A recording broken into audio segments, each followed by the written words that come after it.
Chapter 7. Colonialism and the Growth of New Cities in India. In pre-British India, towns grew around royal courts, craft centers, junctions of trade routes and places of worship and pilgrimage. The towns became the trading centres and were mainly located in the coastal regions of India.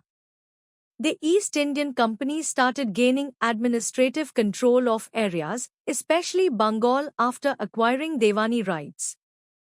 They also started acquiring inland territories from local Rajas, Nawabs and Mughal viceroys by divide and rule policy at large. As such, these British trading centres came to be known as factories, where the officials of the company worked. Some of these factories were fortified to defend against armed attacks of their rivals. The British factories successfully competed with their rivals as they grew in size and number. In the late 18th century, Calcutta, Bombay and Madras rose in importance and became the headquarters of British administrative zone and major trading activities and started to be called as presidency cities. At the same time, a host of smaller trading centers and ports could not survive when the flow of trade moved to new center. The factories and their immediate surrounding, known as White Town, represented the actual and symbolic preeminence of the British in form of their political power as well as their cultural values and social practices. Meanwhile, their Indian collaborations lived in black towns separated from the factories by several kilometers. People migrated out of the declining Indian towns in search of work. Gradually, the urban facilities such as water supply, drainage, roads, markets, industries, education and entertainment opportunities within their towns withered away.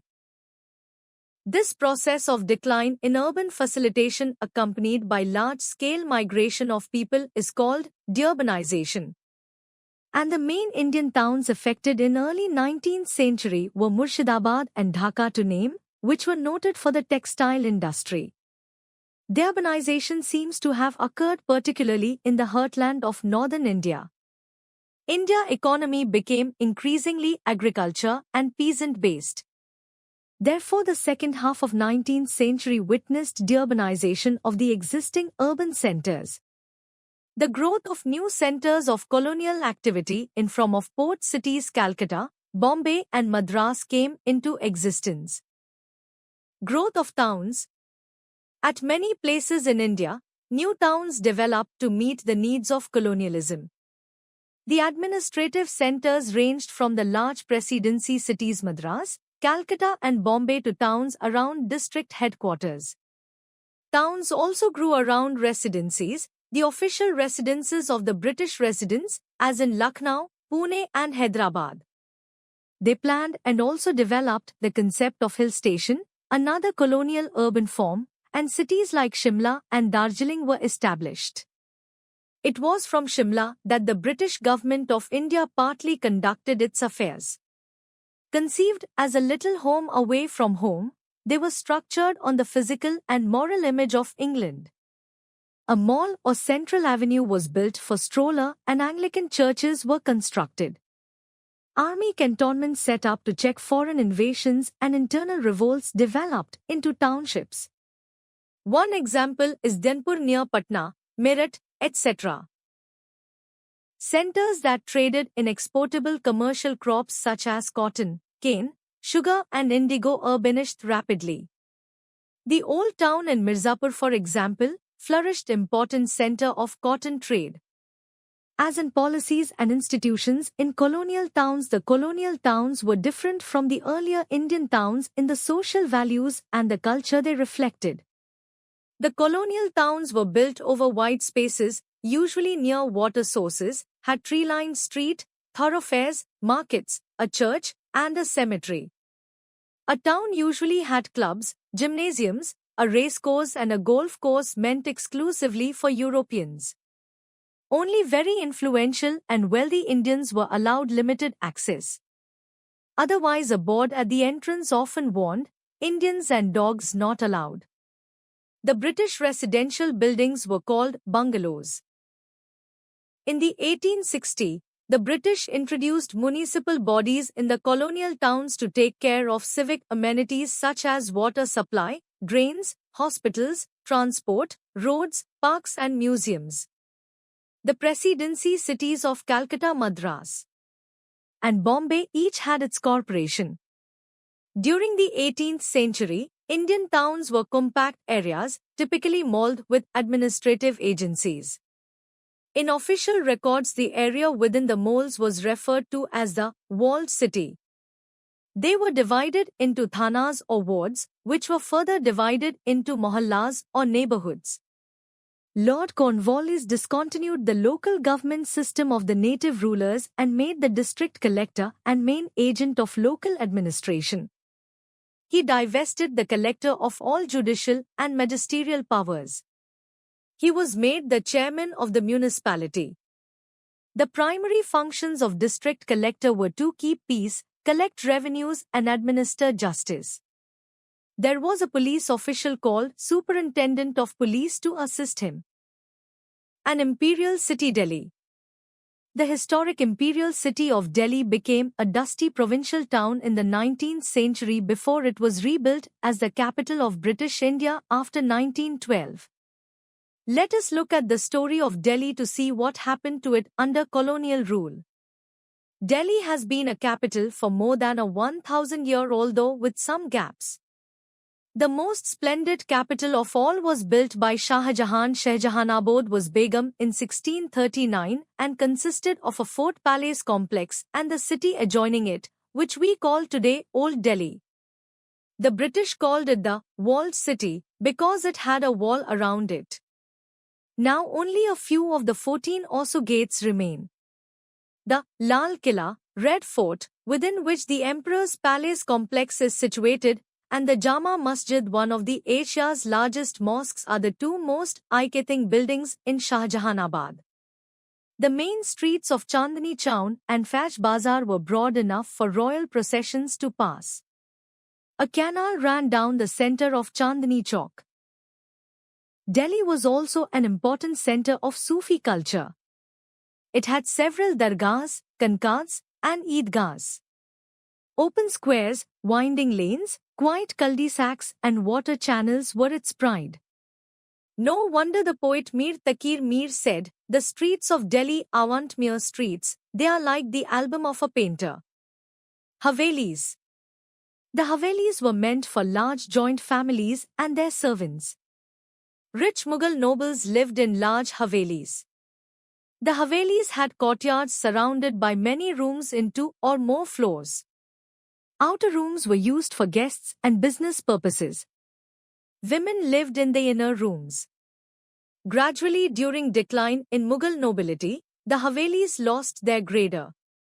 Parts of them were rented out as workshops and warehouse, thus fragmenting the buildings and changing their original character. Delhi under the British.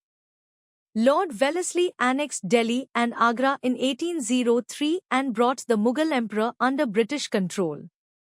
Till 1857, the Mughal emperor lived in Red Fort. During this period, learning and literature flourished in Delhi. Bahadur Shah Zafar II, the last Mughal emperor, promoted literary gatherings musharas which were attended by great poets like Jock and Ghalib. The Delhi College was one of the earliest institutions in India to introduce education in science, both Eastern and Western, through the Urdu and languages. Persian later, during the revolt, the college was attacked and damaged by the rebels. The making of New Delhi. The British embarked on a campaign of revenge and plunder. The famous poet Ghalib witnessed the events of the time. The British exiled Bahadur Shah to Burma, now Myanmar, dismantled his court, razed several of the palaces, closed down gardens and built barracks for their troops in place. The British wanted Delhi to forget its Mughal past. 1/3 of the city was demolished, and its canals were filled up. The British broke the western walls of Shahjahanabad to establish the railway and to allow the city to expand.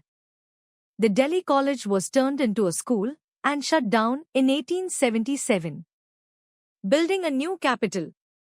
When the British realized that the Mughal emperor was still important to the people and they still saw him as their leader, they importantly celebrated British power with pomp and show in the city of Mughals. In 1877, Viceroy Lytton organized a darbar to acknowledge Queen Victoria as the Empress of India. This was all done in Delhi since Calcutta was still the capital of British India. In 1911, when King George V was crowned in England, a darbar was held in Delhi to celebrate the occasion. The decision to shift the capital of India from Calcutta to Delhi was announced at this darbar. New Delhi was constructed as a 10-square-mile city on Resina Hill, south of the existing city. Edward Lutyens and Herbert Baker were the architects who were called on to design New Delhi and its buildings. The government complex in New Delhi consisted of a 2-mile avenue, Kingsway, now Rajpath, that led to the Viceroy's Palace, now Rashtrapati Bhavan, with the Secretariat buildings on either sides of the avenue. The features of these buildings were borrowed from different periods, but overall look was classical Greece, 5th century BC. The Viceroy's Palace was higher than Shah Jahan's Jama Masjid as to assert the British importance.